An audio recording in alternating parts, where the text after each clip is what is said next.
নিজের ঘর নিজেই বন্ধ করুন। অনেক সময় আমাদেরকে ঘর অনেক সময় জিন চালান করে দেয়, অথবা ব্ল্যাক ম্যাজিক করে থাকে, কুফুরি কালাম করে থাকে।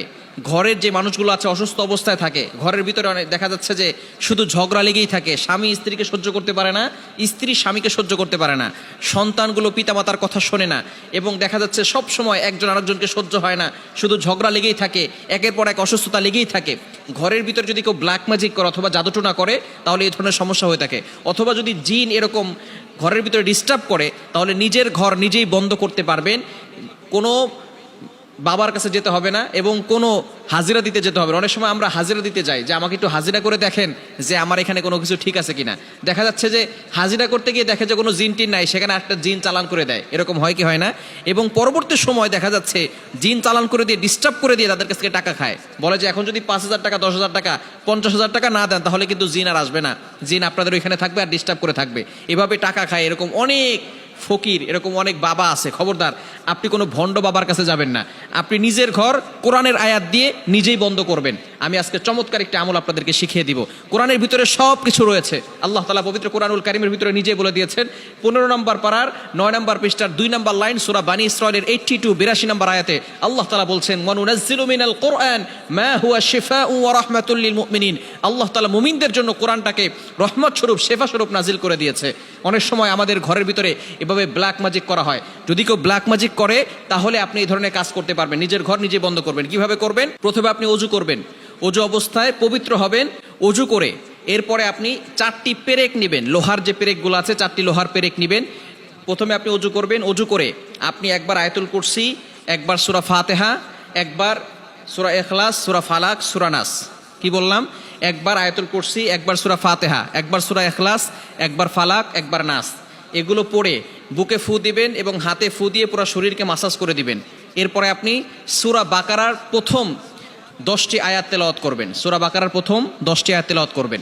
এরপরে হচ্ছে আপনার কাজ, আপনি 4টি পেরেক নেবেন। এই 4টি পেরেকের ভিতরে লোহার পেরেক নিয়ে আপনি সূরা তারিকের 15, 16, 17, 15, 16, 17 এই 3টি আয়াত পড়বেন। আপনি আউযুবিল্লাহি মিনাশ শাইতানির রাজিম পড়ে এই 3টি আয়াত পড়বেন।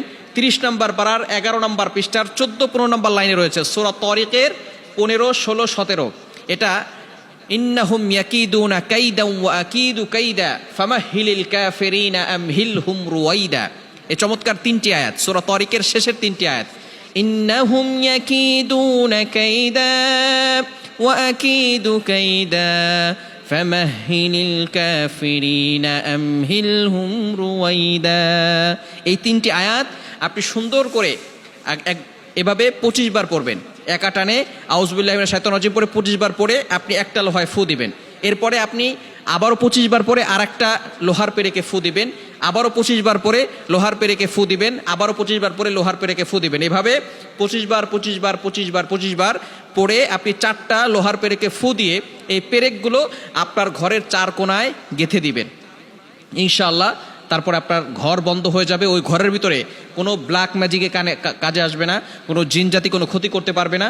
সমস্ত ধরনের মানুষ শয়তান বলেন, জিন শয়তান বলেন, সকল ধরনের দুশ্মনদের চক্র থেকে আল্লাহ তাআলা আপনাকে হেফাজত করবে। এজন্য অবশ্যই আপনি আল্লাহর উপর ভরসা রেখে আমলগুলো করবেন। অবশ্যই ভালো করে আমলগুলো করতে হবে, কোনো ভুল করবেন না। প্রথমে অজু অবস্থায় পবিত্র হয়ে আয়াতুল কুরসি পড়বেন, সূরা ফাতিহা পড়বেন, ইখলাস পড়বেন, ফালাক পড়বেন, নাস পড়বেন। পড়ে বুকে ফু দিবেন, হাতে ফু দিয়ে পুরো শরীরকে মাসাজ করে দিবেন। এরপরে শরীর বন্ধ হয়ে যাবে। তারপরে সূরা বাকারার প্রথম 10টি আয়াত তেলাওয়াত করবেন। এরপরে আপনি এই কাজগুলো শুরু করবেন। কাজ কিভাবে শুরু করবেন? সূরা তারিকের শেষের 3টি আয়াত 15, 16, 17। ইন্নাহুম ইয়াকিদুনা কাইদা ওয়া আকিদু কাইদা ফামাহহিলিল কাফিরিনা আমহিলহুম রুওয়াইদা। এই 3টি আয়াত 25 বার পরে একটা লোহার পেরেকে ফু দিবেন। আবারও 25 বার পরে আরেকটি লোহার পেরেকে ফু দিবেন। এভাবে 4টি লোহার পেরেকে 25 বার করে ফু দিয়ে লোহার পেরেকগুলো আপনার বাসার 4 কোণায় গেঁথে দিবেন। ইনশাআল্লাহ আল্লাহ পাক রব্বুল আলামিন আপনার ঘরটাকে হেফাজত রাখবেন। এবং ঘরের ভিতরে সূরা বাকারার রেকর্ডিং চালু করে রাখবেন। ঘরের ভিতরে কোরআন তেলাওয়াত করবেন এবং ঘরের ভিতরে কোনো মূর্তির ছবি রাখবেন না, কোনো ছবি টানিয়ে রাখবেন না। ঘরের ভিতরে হারাম কাজ বেশি করবেন না। আল্লাহ পাক রব্বুল আলামিন সকল ধরনের ব্ল্যাক ম্যাজিক থেকে আপনাকে হেফাজত করবেন। আল্লাহ তাআলা আমাদের সকলকে এই আমলটি বুঝে করার তৌফিক দান করেন।